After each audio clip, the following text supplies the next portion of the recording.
Welcome to the big show, everybody. We are live. This is my radio voice, as you can tell. Ta-da! Hello, I am Justin, and I am part of KP and Associates. And every Thursday, as you know, we do a bit of a Q&A with people from the community, business owners, professionals in our industry as well. And this week, we have some pretty special guests. I'm pretty excited about this one because we have a personal kind of connection to it in a big way. And so I'll just jump right into it and introduce Ann Smith and JJ Moore to the program. To the program. Let's start with you, JJ. JJ is the owner, founder, operator of JJ's Dance Arts in Burlington. If you're in the dance community, you probably know the name.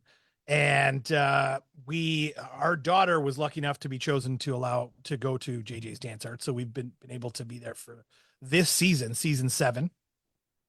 Um, I think JJ, what I'd like to start with from your perspective, is why the heck are you doing this? Why did you decide to take on opening a dance studio knowing your history? Because let's talk a little bit about where you've come from and bring that together with how the dance studio kind of rolls that dream together. Okay. Is that too deep? I don't know. No, this is great. This is a great question. I have to stay focused so I don't go off on a tangent. I love it. Where it comes from is so I am a choreographer in TV and film and motion capture. So, I have a wide variety of experience. The last 5 years, I've been the movement director for Ubisoft's Avatar game. I've produced choreographed 60 episodes of a dance show called Backstage for Disney and Family Channel. So this is I've been a part of this industry for 20 plus years. Kind of a mic drop on that. No problem. No big deal. Like I worked on the Avatar video game, a multi-billion-dollar franchise. That's no problem. No big deal. I am the Navi Bible. I just want to tell you that. I love it. But yeah, so that's been my career. I was a commercial dancer for like I say 18 to 28, and then 28 to 38 has been just behind the camera, where I've been in more of like a creative leadership position. And I had many years in a row where all of the jobs I was hiring minors. And that gave me the opportunity to, chat with their parents and understand sort of like what their training was looking like. And then also just like the negotiation of having to unfortunately like turn down a job because their studios, which were like phenomenally like high caliber training studios, but weren't supportive of allowing people to miss a competition, big competitions, traveling competitions, like stuff like that, to have them actually like be on set and build their resume.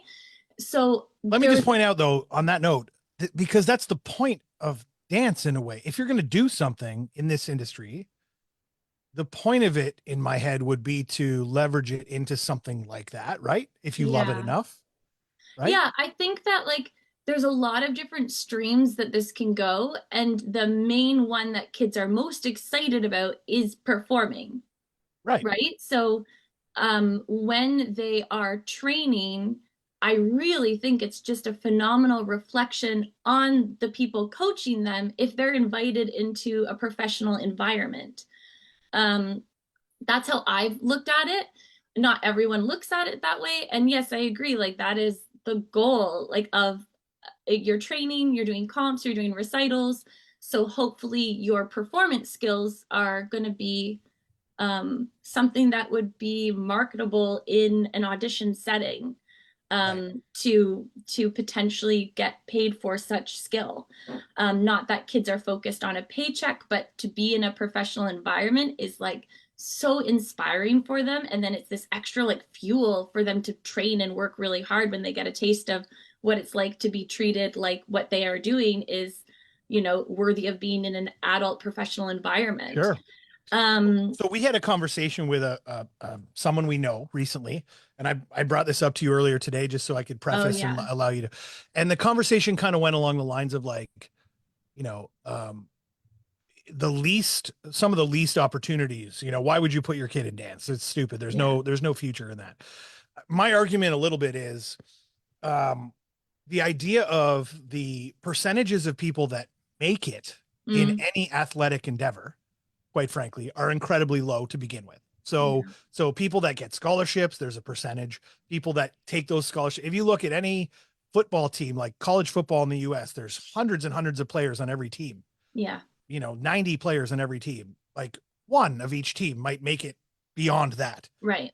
Right. So, give me a little framework of like completely understanding that probably 90 to 98% of the kids that come through any studio in Ontario or anywhere in the world Yeah. may not do anything with it down the road or Yeah. in their adult life. Yeah.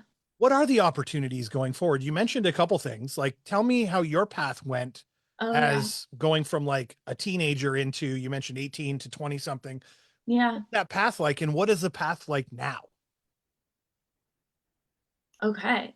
Right? Well, I was funny enough, and a lot of people don't know this, I was a Highland dancer and I was Oh, a Highland and like ballet. And all the other genres are more were more just for fun, but that was the thing that I actually did really seriously all the way to grade 9, and then I focused on grade 10, 11, 12 in like a highly competitive comp studio environment. I'm I went to, which is now TMU, the Ryerson Performance Degree Program. And from there, gosh, I hope Vicky St. Denis, I love her so much. She's like running the program now. She was my jazz teacher then. And the thing that I did is I auditioned while I was in school, which wasn't something we were supposed to do, but I always encourage kids like network and get out there.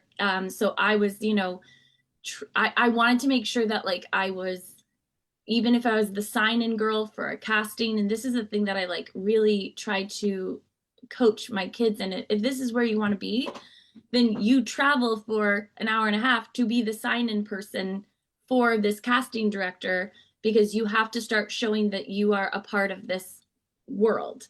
And I think that my it's funny, I taught at Kothra this past week, which I can speak about later when we talk about the show. But the teacher's like, how did you get to where you are? Like, can you tell the kids how to follow this path? And I was like, I don't think anyone's path is something you can replicate. But what I can say is, I say this to my students all the time, is like, you want to have the energy of like, let's get in the sandbox. Like, I need you to have collaborative energy, so the person that is going to hire you feels like you are a safe personality to experiment with creatively.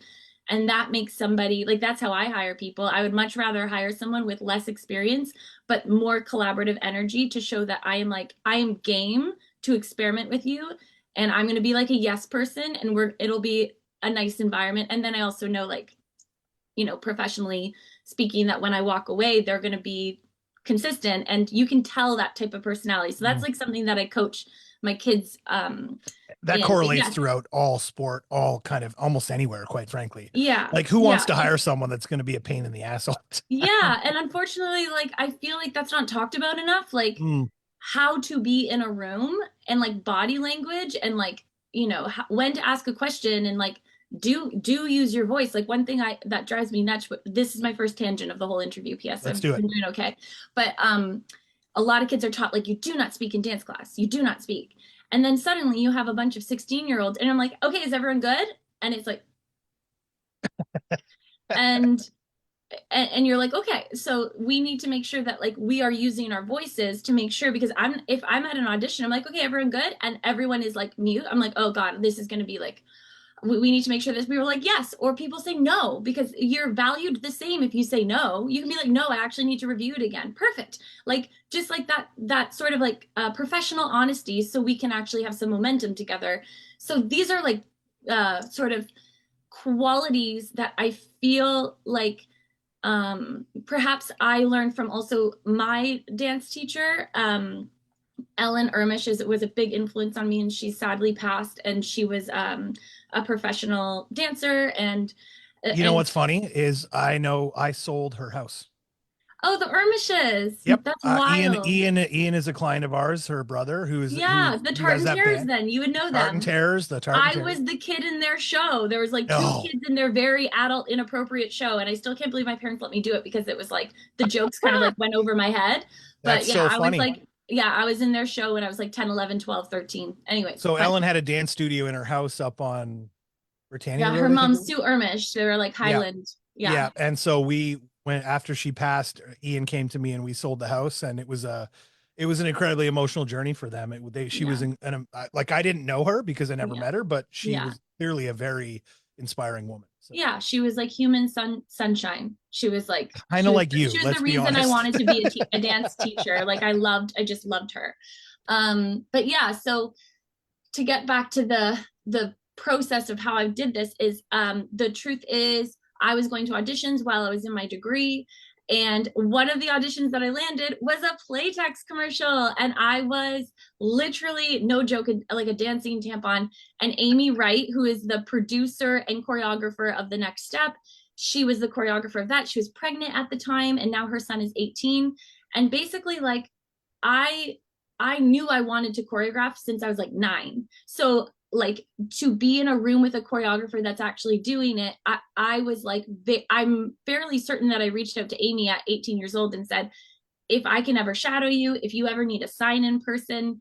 And that was the beginning of a relationship. So as I was working and auditioning and dancing in commercials, TV shows, MMVAs, music videos, and all of that, I was also assisting her. So before The Next Step even became a real thing, I was her associate. So she trusted me enough and trained me for enough years that when I was on, she was on one set, I was on another set running it. And that was how we worked. And then I was so fortunate. And this is where there's a certain amount of patience, and you have to love the process of just like what you're doing, like step, B to get to step C. Like I think there's this idea that things should come quickly, and I tell everybody like you pursue dance if you like the process, because nothing's going to come overnight, and it's just like never ending. Like there's always going to be something more to like learn and lean into. So So then that circles back to when people ask me, why do you put your kids in these things? Why do you put your kids in dance or hockey and like high level, all this stuff? yeah. And I answer with, because it teaches them so much, Oh right? yeah. Like to Oh your yeah. point of just then of saying like, it's a process. Life is a process. Something that was told to me recently, which actually is really poignant with regards to this whole conversation as we go forward. But Mm-hmm. I was going through some struggles, and I said, I can see the top of the mountain, but I just don't know how I'm going to get there. And the Mm-hmm. person I was talking to looked me in the face and said, the lie that you're telling yourself is that there is a top to this mountain. Mm-hmm. And the rocks that you're carrying in that backpack, you don't have to carry those anymore. You can put Yeah. those down or give them to other people to help you with. Yeah. So, genuinely speaking, everything is a journey. Life is a journey. Yeah. Nothing. Yeah, there's moments that are easy and things like that. But Yeah. anybody that wants anything of importance in this world Yeah. has to work for it some way or another, or Oh, want and it at least. yes, and this is the thing, if you don't work for it, there's no satisfaction. So No. yeah, Yes, like I agree. yeah. So this is the thing. I really feel like the moment that oh, Mama's here too. Um, Yeah. Hey, she's in the Bahamas apparently. I don't know what's going on. We're I adding love people it. as we I go. love it. But yeah, like the idea of yeah, sorry, I lost my train of thought That's because I okay. just got so excited about your mom. Yeah, no, that's fine. So let's one quick question, and like let's call it a quick little answer, because I want to get this out to sort of promote you a little bit. And this maybe I'll try to keep you short. Why is JJ's different? Oh gosh. Um, Give me your elevator pitch. oh, I know what I was gonna say. I was gonna Yes, say, sorry, I got it back. I I got it love back. it. Okay, I got it back. And what I was gonna say is that when The Next Step was moving into season 3, I got a phone call from a gentleman and said, I'm about to have a show greenlit with Disney Family Channel. And for some reason, they're saying you have to be the department head. It's part of the contract. And I'm like 27 at the time. And he was like, so I'm pretty sure we should have a coffee because I have no idea who you are. Fair enough. I don't really have much under my name at the moment. Meet him for a coffee. And he has become one of my favorite mentors. Um, Brian Irving basically was like a rock behind me and trusted every instinct I had for 60 episodes of his show. So anyways, and that was sort of the beginning of me working and getting more and more trust from different producers and line producers and whatnot. So that was the answer to that. So that's how like So the the whole thing summary goes. of that is hard work. You got to want it, right? Mm-hmm. And relentlessness, like to keep going and keep pushing, even though you might see dark moments where you don't know what's next. Yeah. Keep going ahead, right? Yeah. And also the And lesson is networking. like when I look at an episode that I choreographed, it does not bring me the same joy as the preparation for it and the shooting of it. Like I'm so aware now that like the thing that I value is like the process and the big like exciting moment that feels like it should be the celebration. It feels like 5% of it to me, and most of the pride and the joy and the excitement is the process. And I feel like that might be true for more people than me, but everyone needs to like have these big goals attained a few times to realize that that doesn't really feel like the mountaintop we think it's going to be. That's fair. That's fair. Yeah. And JJ's is different in my mind, and I'll give you my 2 cents because I feel like a lot of the other dance places heavily focus on competitions, Yeah. but they do not focus on the theory behind dance and what it means to actually have a career if you decide to do that in Yeah. dance, and actually preparing these girls and boys for Yeah. the reality of the future of dance. Yeah. I found that a lot of people going through other studios that we've been at, when you watch the older girls, they just stop one day. Yeah. And I'm not sure that there's like training or some sort of mentorship to say, well, there's this beyond this. Yeah. Right. And whereas I feel like within the JJ's framework and family, and I call it family because it really does feel intimate and like together that way. Within that family, you feel like there's support to be able to go, well, you can explore your vision for what you want as Yeah. an artist and as a dancer, right? Yeah. So that's Yeah. how I feel about it. That's my testimonial for it. And I'll Thank cut you. you off because you talk too much. No, I'm just I kidding. know. I'm very We want to sorry. bring it all together as to why No, Anne and JJ are in the same room here. Okay. So here's yeah. what we're gonna do. I'm gonna throw to Anne, and I'm gonna say, Anne, first of all, Anne, welcome. I appreciate you being on the call. It just occurred to me while I was sitting here looking at the name below your face there, Lighthouse for Grieving Children, how important and how relevant that name is, because it really didn't sink into me the and we'll talk about what it is in a second, but having the I can't imagine what it feels like to be in their shoes when they've lost a loved one and they can't see anything else around them. And then that lighthouse pops up and guides them through the storm that they're going through. It just, that was a mind-blowing moment for me 2 seconds ago while I was listening to JJ talk. So let's talk about what is Lighthouse and let everybody Well, know. and you're right, because Lighthouse, we talk about Lighthouse as being a beacon of hope. And it was actually one of our founders, Joe Fallon's son, when she founded Lighthouse 25 years ago, her son was quite young at the time, and they were trying to think of a name. And he said, why don't we call it Lighthouse? Because it is that beacon of hope. So people can Yes. come there and get that support that they need. So what we offer is free grief support for children, teens, and young adults whose parent or sibling has died. So that ranges from the age of 3 right up to 24. And in addition to the groups that we have for these kids and young adults, parents can also access a group because we know that as a parent, you need that support too. Because when you've had a death in your family, the first thing as a parent that you're thinking about is how can I support my kids? So if you've lost your partner or you've lost a child, it's how can I support those remaining kids? And then you're not thinking about yourself, but the parents need the support too. So our groups are peer-to-peer. So we don't offer one-to-one counseling, it's peer-to-peer. So it's kids coming together with other kids who understand what they're going through. You can have the most best friend in the entire world, but unless they've had a parent or a sibling die, they don't get you. They don't understand what you're going through. So this is a safe space where kids can go and there's no judgment here. This is like Vegas in terms of, what happens in Lighthouse stays in Lighthouse. This for teens is not an opportunity to take a selfie and text what somebody said in group. This is a really safe space. So this is a place where kids can do lots of crying. Yes, there's a lot of tears here, but there's a lot of laughter too. And I think that that's what people say, how can you work there? Like, isn't it really doom and gloom? And I'm like, actually, when I come in here every day, it's very light. It's a beautiful space and it's hopeful. And yes, we are the community that people don't really want to belong to. But when you've had a death in your family, this is the best community to be with because One of then the people support you. one of the things you mentioned to us during the tour was that there's not many of this type of thing across No, Canada. Talk to me no. about that because and why. Yeah, there's so our program is based on the Dougie Center in Portland, Oregon, and there is the Lighthouse, and then there is Season Center in Barrie. So we have the exact same program.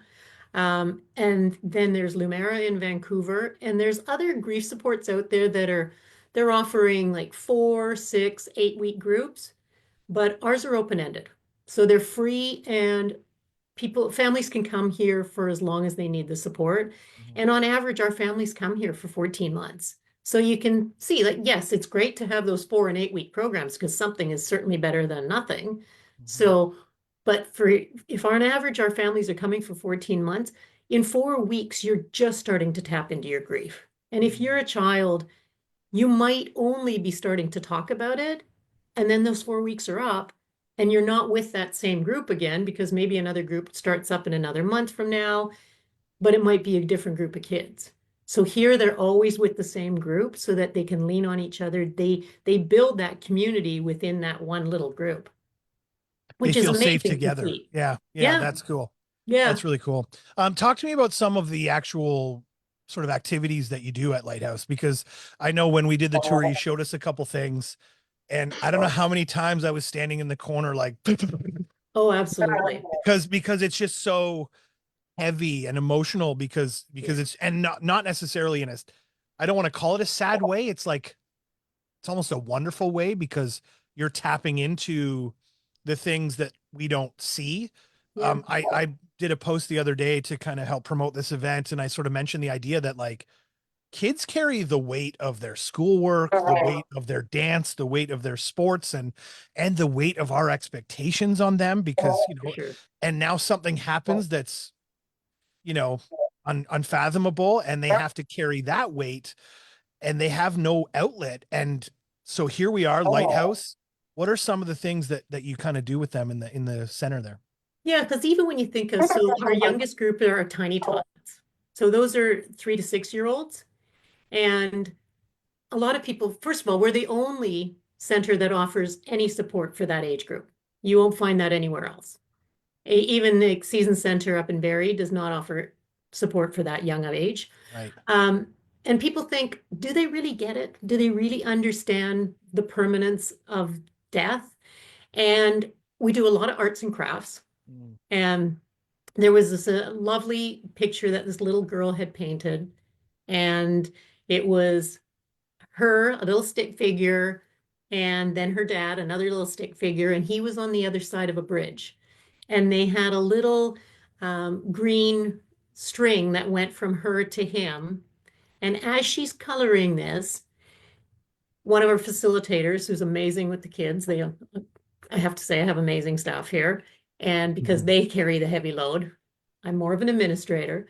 But she said, "Oh, so what are you coloring?" And she said, "This is a string from me to my dad. And my dad's on the other side of the bridge, and I don't think he's going to be able to cross the bridge." So she gets it. And this is 3 to 6 year olds. She understands that no, he's not going to be coming back, that death is permanent. So with our younger kids, we do a lot of play. So it's like play therapy. We have a hospital room at Lighthouse because we understand that the majority of our families that come to us, they've lost their special person due to an illness. And so by being in that hospital room, they can play with stuffed animals in there. And maybe that stuffed animal has a different outcome than their parent did or their sibling did. And it takes that fear away as well, because maybe the hospital was the last place that they saw their mom. And so now there's that stigma and that fear of going back to a hospital. So that takes, by playing with the instruments, and this is all real equipment from the old Oakville Hospital. Mm, So by playing with it, they can take that fear away. mm. We have a volcano room, which is all padded, and The kids rage can room. oh, it's amazing. And they can erupt in there. They Yeah. can punch the punching bag, throw the stuffed animals around, and just let out all those really big emotions that they have. And I think the idea is the emotion that they're feeling is perfectly healthy, Absolutely. That's why we right? say, even with laughter here, because for kids are often afraid to go to laugh at home because they don't Mm, want to upset their mom or their dad. And, a prime example of that is there was a teenage girl, and she's standing by her locker in high school, and she had lost her mom, and she's talking to her friend, and they were laughing about something. And another teenager walked by and said, "How can you be laughing? Your mom died." mm, It's like, is she never going to laugh again? Is she not going to allow to have that emotion? Like, you go through grief like you mm, jump in puddles. Like, 1 minute kids can be fine. 2 minutes later, they could be in tears. mm. So it is that puddle jumping that we talk about. And it's okay to go through all those emotions, because you're never going to be the same, but you're going to have a new normal in your life, Mhm. right? You're never going to be the same person you were when that death happened. And not to mention, I think the idea that the loved one that we've lost that is now passed is probably not, you wouldn't expect, someone's mother or brother or something to go, I want you to be in this horrible place forever. Exactly. They're on the other side going, I want you to live your life and have fun and Yes. learn from what we've been through here. Right. Yes. So Absolutely. yeah, Yeah. very Yeah. interesting. So let's bring it all together. JJ and Ann are here because there is a wonderful performance, which I went to 2 years ago. I have great friends, the Arringtons, that were a part of JJ's dance studio a while back now, who incidentally have gone on to have incredibly wonderful dance careers on their own. The daughters are incredible humans, and the family is amazing. I don't know why that makes me teary, because they're just awesome people, and it makes me think wonderful things. Anyway, so and I just, reminiscing in my mind about the performance I saw 2 years ago. This thing's called Light Heavy Light, and it is probably one of the most moving performances I've seen from teenagers, effectively, and younger children. They're not teenagers, that I've ever seen. And the fact that this is, I'm just blown away by it, is really when I think back, and I'm super excited to be there this week or next week when we host this, or when you guys host this. But talk to me about a little bit, let's start with JJ, what it is, where it came from, the background of it. We're going to go a little over time today just because, we've had such a great conversation. So let's not look at the clock too much. Talk to me about what it is, what the inspiration was, and how this works. Of course. And thank you so much for this. This is really special to combine these two stories. So I've always wanted to create an original dance show that would be in partnership with a charity. I've always loved the idea of like remounting something that people could see over and over again, and maybe it would land differently, or it would be like this like beautiful reminder. And I was probably 8 years ago listening to a podcast, and this is where my creative brain goes. And I was listening to it, but I was imagining the podcast in movement. And then I was like, oh, I think this should be a dance show. And that just kind of like lingered in the back of my mind. The following year, I opened JJ Dance Arts, and I was like, why not? This will be it. It just so happened that a friend, Colleen, introduced me to the Lighthouse for Grieving Children 7 years ago. And I was asking her, I'm like, any suggestions of a local charity that I could, all ticket sales and proceeds would go towards this local charity. So it's like the most, I don't know, magical sort of happening, because the theme of the show couldn't align more with what the Lighthouse for Grieving Children does for our community. And it's November is Children's Grief Awareness Month. So what you have are these high caliber dancers storytelling on stage exploring themes of sort of judgment, acceptance, compassion, grief, loneliness, joy, like this whole spectrum of a process. And they're performing it, and the money raised from this show will go directly to children dealing with acceptance and compassion and grief and loneliness. So there's like this perfect full circle relationship between this show, this dance show, and the Lighthouse for Grieving Children. And I'm like, it's one of the things that I'm most proud of, to be connected to, you know, Anne and her team and the charity in this way. And yeah, it's it would, and the inspiration, Rob Bell, so the Rob cast, he's an author, he lives in LA. I would love for him to come see the show. So Rob, if you see this, please answer one of my emails. But basically, yeah, it was one of his early podcast episodes, and here we are 7 years later, and on November 24th, we're about to remount our 7th version of the show. And for anyone out there that doesn't know what that means, the Nutcracker is remounted every 12 months all over the world. So I wanted to create a show that would make sense to be remounted, and it being presented in November, with November being Children's Grief Awareness Month associated with the Lighthouse. It's just this like package for everybody to experience. And so one of the things you mentioned before, prior to, you know, in one of the meetings we've had before, was that the Lighthouse doesn't have an income stream. They rely solely on, you know, donation to get money to support the programs. Yeah. So what does it mean to have JJ and the dance studio supporting in this way? And what kind of support have they given? Like, what kind of numbers are we talking from JJ so far? Because yeah, I think sounds last pretty year, awesome. yeah, last year alone, I think it was like, and correct me if I'm wrong, but it was about $25,000. So that's a lot of money for a small charity like ours. We only have 6 full-time employees. We're very small, but we served over 380 people last year. Wow. And we don't get any government funding. So we have to rely on the generosity of the community to be able to keep our programming free. So it's huge. And it's not, you know, the money is amazing, and we very much appreciate that, but it's also the awareness piece. Because our mission is to help as many grieving children as we possibly can.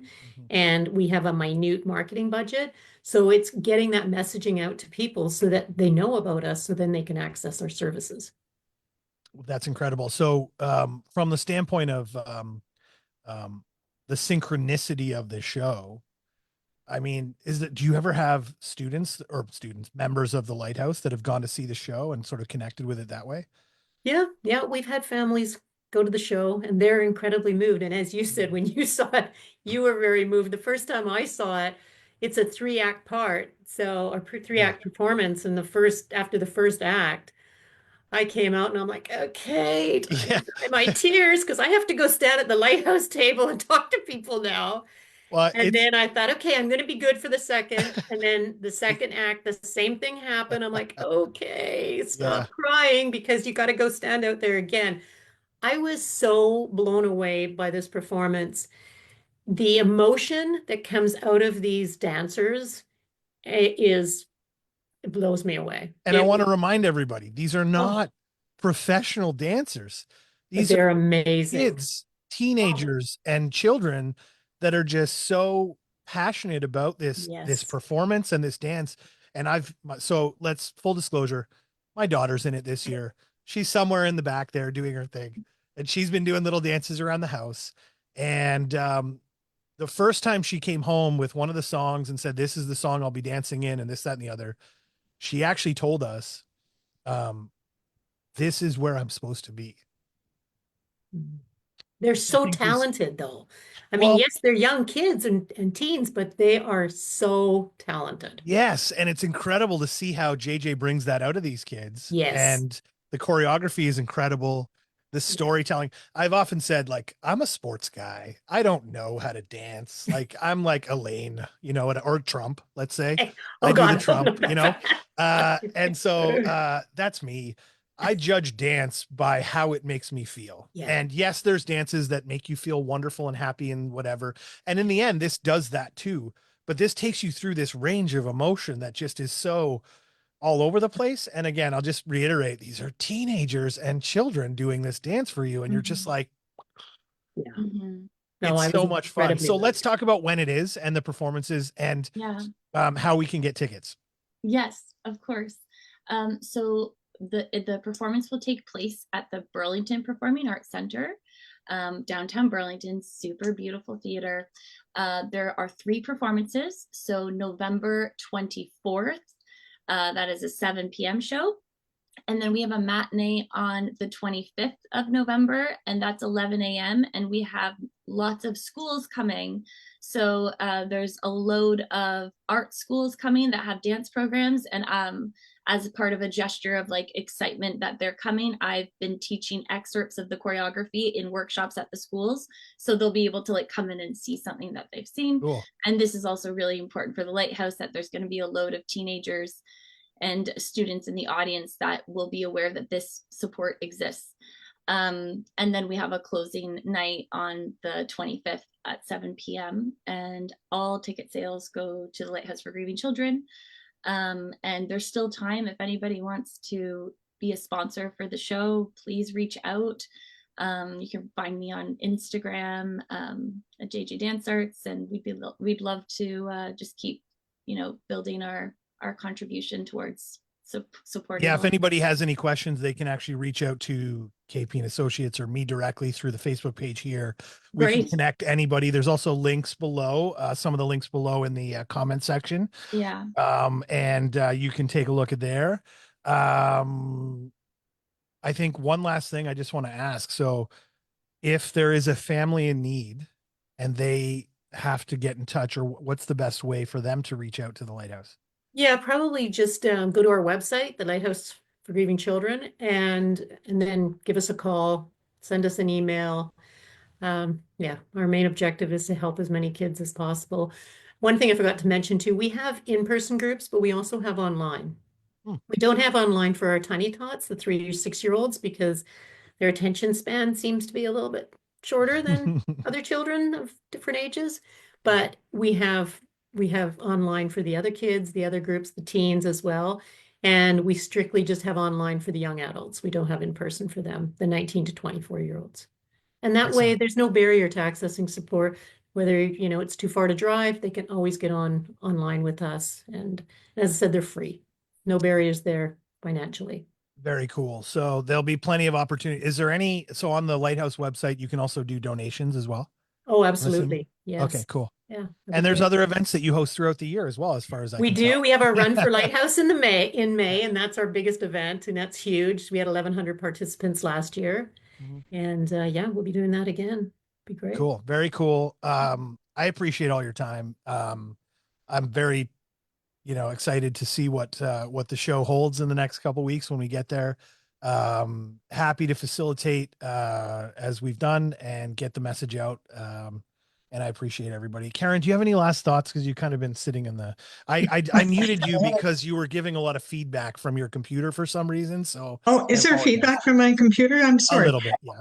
Okay, so welcome and thank you for coming on. It's absolutely fabulous that you have, and we're indirectly supporting you, Anne, and I love that.